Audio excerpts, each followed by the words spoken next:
Hello everyone, welcome back to Kredict. So this is day 26 of Learn Blockchain Development Challenge in 45 days. Okay, so in last video we have seen how to create a system using Web3.js by which we can send Ethereum, or you can say test Ethereum, from our own connected wallet to someone else's wallet address. And we have completed that in our previous video. If you are coming directly to this video, I will suggest you to go and watch the previous video first, then you will get a better understanding. And if you want to learn the whole thing in general, just watch the first video and follow along to this series. Okay, so without wasting any time, we are going to start our development process. And if you remember, we have this folder on our desktop which is says 45 days, and if I open this up, just drag it down here, it has a folder named send eth, and this folder contains the source code we have written in previous video. So I'm going to quickly open this in VS Studio Code.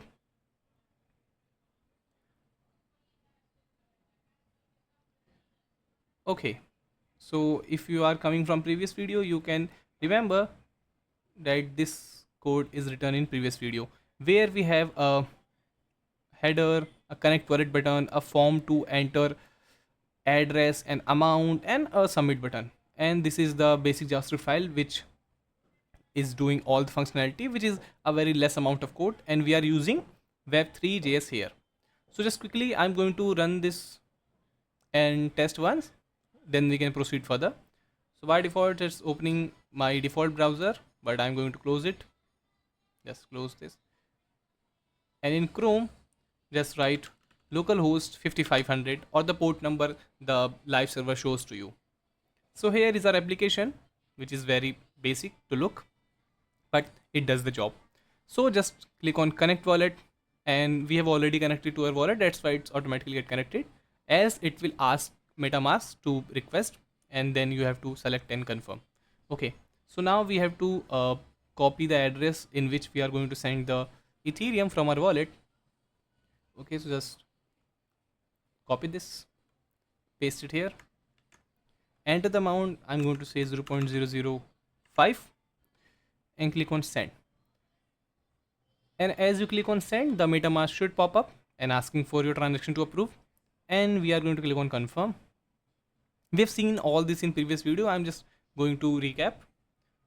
By that you will get better understanding what we are going to do and what we will do in this video.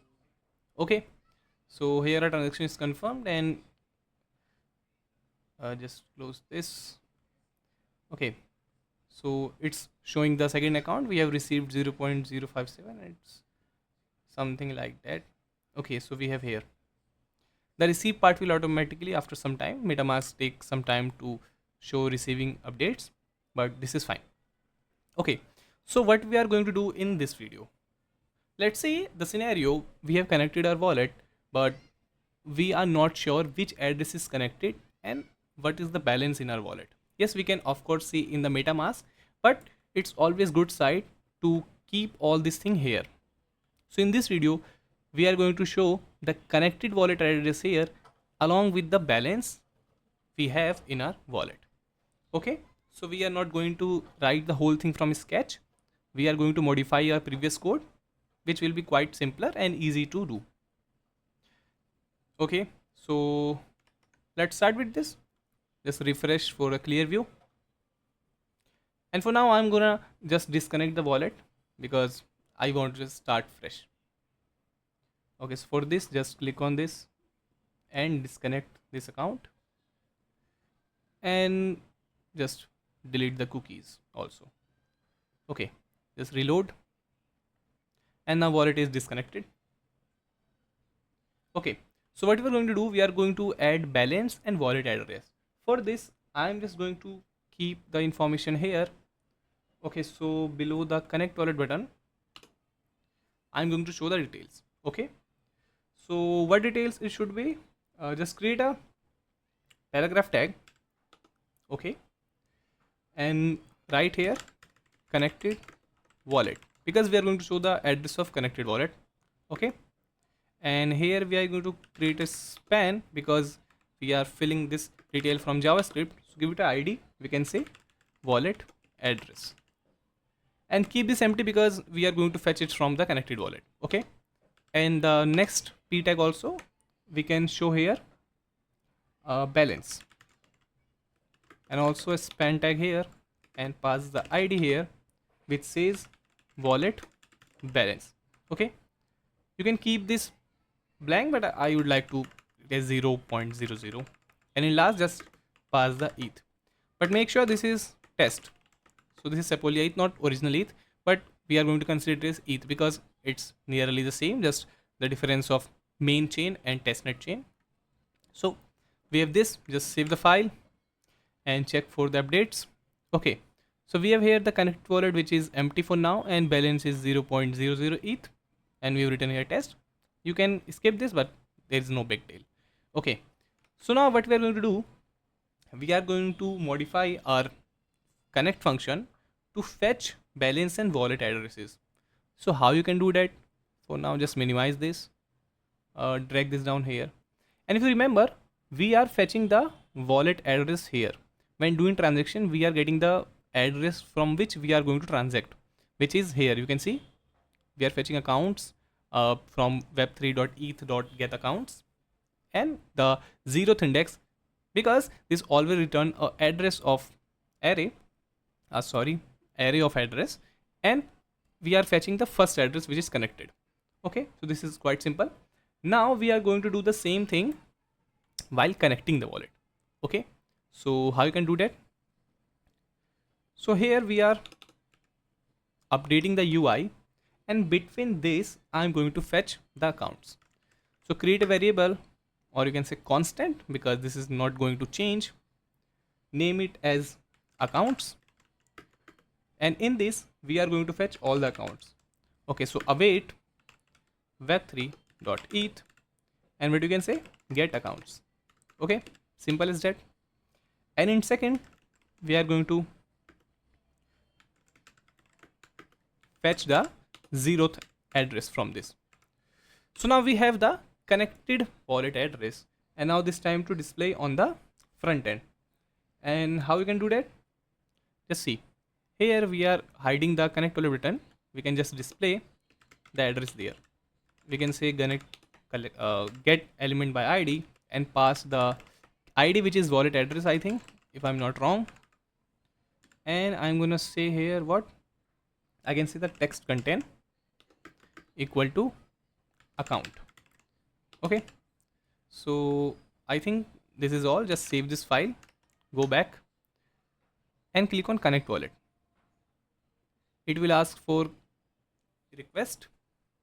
We are going to quickly allow it. Just click on next, confirm, and here you can see the wallet address is shown. Okay, and if you refresh, it will go and just click on connect wallet, and it is here now. So we have now connected wallet address, and you can match. This is same as the we have in our wallet.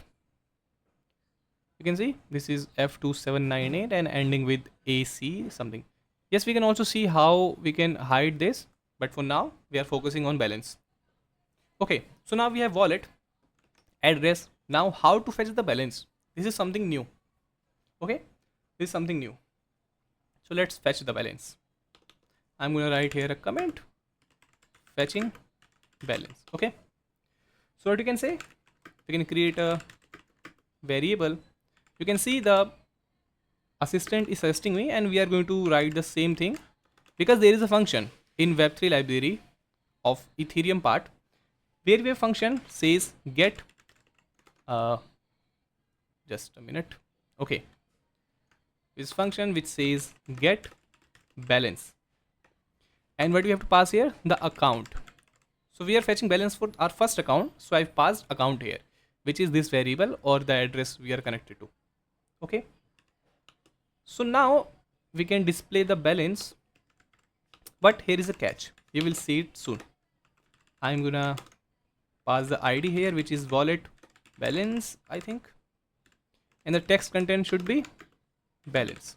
Okay, so just save the file, come back here, it's refreshing, and click on connect wallet. You can see the address is updated and the balance is also updated. But what is this? This is a very long number, very big number, and we don't have so much Ethereum in our wallet. So what is this case? Let me explain you. If you remember, I've talked about that in blockchain, the original data is stored in the format of V. You can say 1 multiplied by 10 to the power 18. So this is currently now in V format, but normal user can't understand this, so we have to display the exact amount we are saying in our wallet. So what we can do, the simple and basic trick for this, by dividing this to 10 to the power 18, but we have a function in our Web3.js library, so we are going to use that. And how you can use that? Just say this. Okay, so I'm going to convert and keep it in a variable, which I'm going to say balance in ETH, you can say. And Web3, I think we have seen this in previous video also. Let me scroll down. Okay, so here is it is. We can use the same thing, but just write along with me. Utils. And there, this is 2V, but now we are converting back. So we will use from V. So it's from WEI, okay? And the balance, and in which we want to convert, we want to convert in Ether. We have separate value like Ether, GUI, Tether, but for now we are all interested in V to Ether and Ether to V. Okay, so let's put the semicolon here, and instead of updating balance, we are going to update the balance in ETH in this text. Okay, so just save the file, go back here, it's refreshing, and now click on connect wallet, and you can see our address is automatically updated and the balance is also now present, and this is the same balance as we are in wallet, but it still is a very long string because it's directly converting. So you can say here it is saying 9681, it's starting from 9680 because this long number is round off to what you can say 1.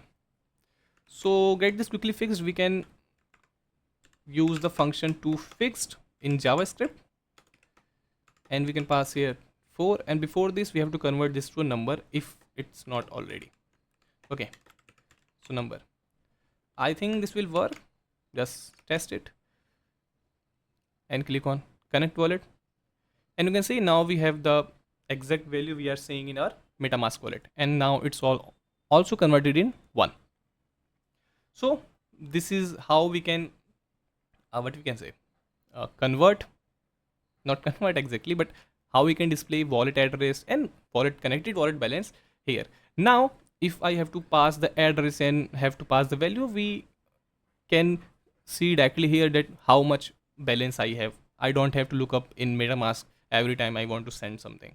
Okay, so just click this close, and now I can enter the complete value, but it might work now because we have some gas fees, and if we want to send the complete amount, there is no amount left for paying gas. Okay, so it's always keep some amount little if you want to send complete, but MetaMask offers the exact feature by you can use max to send the amount except gas fees, and your wallet balance will be completely zero after that. Okay, so just test it one more time because I love doing this stuff. Okay, so 0.02, click on send, the MetaMask should pop up. Okay, so here it is. Okay, so just click on confirm. I love doing this. Okay, so just wait for some time, it's still pending because it's testnet, so it execute functions a little bit slower than original one or the real one. Okay, so now transaction is confirmed, and you can see here it's transaction successful. So everything is working fine. We have added on some more features. Okay, so this is all for this video, and in next video we are going to see how we can truncate our address to show the shorter form, not the complete address, how we add a loading state here, how we automatically update balance. We will see all these stuff in upcoming videos, so stay tuned, keep watching this series. And if you are new, I always keep saying this, start from the start, because everything from previous video we are going to repeat, we are going to see, so it's all matter. Don't skip any video in between, and if you don't everything in hand in the first attempt, don't worry, we will cover everything, and slowly you will get the better understanding how the blockchain work and how this development thing work. We will also create a full-fledged application in later videos. This is a lot more going in this series, so please keep watching, stay tuned with us, and I will see you in next video. Till then, stay safe, take care.